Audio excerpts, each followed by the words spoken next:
भगवती परिसरातून एक संतापजनक आणि धक्कादायक घटना समोर आली आहे। जनता वसाहतीत एका 7 वर्षाच्या चिमुरडीवर तिच्या सख्ख्या आजोबाने अत्याचार करण्याचा प्रयत्न केल्याचा आरोप आहे।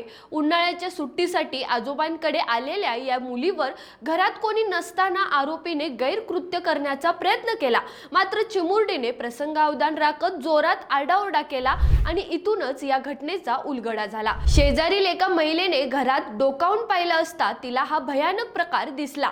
तिने तात्काळ मदतीसाठी आरडाओरडा केला आणि परिसरातील नागरिक मोठ्या संख्येने जमा झाले। संतप्त जमावाने घराचा दरवाजा तोडून मुलीची सुटका केली आणि आरोपीला बेदम चोप दिला।